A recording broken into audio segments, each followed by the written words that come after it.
ভাই ও বোনেরা, একটা মিথ্যা শুধু একটা কথা নয়, একটা মিথ্যা হতে পারে আপনার জান্নাত ও জাহান্নামের মাঝখানের পার্থক্য।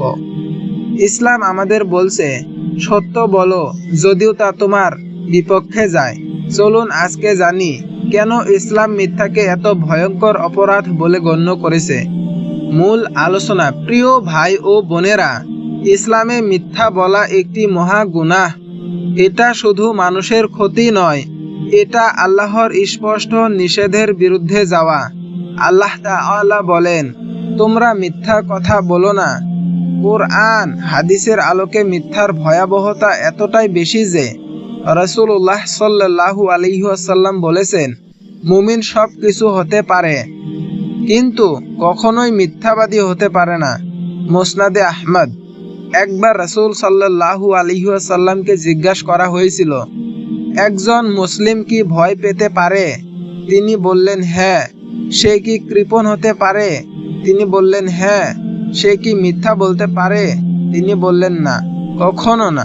মুয়াত্তা ইমাম মালিক। মিথ্যার প্রভাব।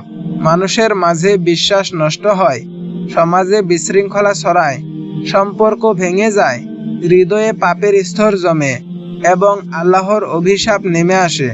সত্য বলার ফল আল্লাহর সন্তুষ্টি অর্জন হয়, জান্নাতের পথ খুলে যায়, সমাজে শান্তি আসে, আত্মা হয় প্রশান্ত।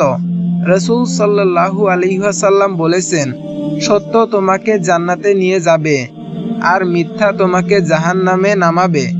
সহিহ মুসলিম। আমরা কখনো মিথ্যা বলি ব্যবসায় লোক ঠকাতে, পরীক্ষায় পাশ করতে, দোষ ঢাকতে অথবা মানুষকে খুশি করতে। কিন্তু এই সাময়িক সুবিধার পেছনে রয়েছে অস্থায়ী লাভ ও চিরস্থায়ী ক্ষতি। প্রিয় ভাই ও বোনেরা, আমরা যখন সত্য বলি তখন আমরা কেবল কথা বলি না, আমরা ইসলামের পতাকা উঁচিয়ে ধরি। আল্লাহ আমাদেরকে সত্যবাদীদের দলভুক্ত করুন। তাই আজই প্রতিজ্ঞা করুন, আমি মিথ্যা বলবো না আল্লাহর জন্য। বন্ধুরা, যদি এই কথা আপনার হৃদয় স্পর্শ করে তাহলে ভিডিওটি শেয়ার করুন, কমেন্ট করুন, আমি সত্য বলবো ইনশাআল্লাহ। আর সাবস্ক্রাইব করতে ভুলবেন না, যেন ইসলামিক আলোচনার আলো আপনার ঘরেও পৌঁছায়। আল্লাহ আমাদের সকলকে সত্যবাদী বানান। আমিন।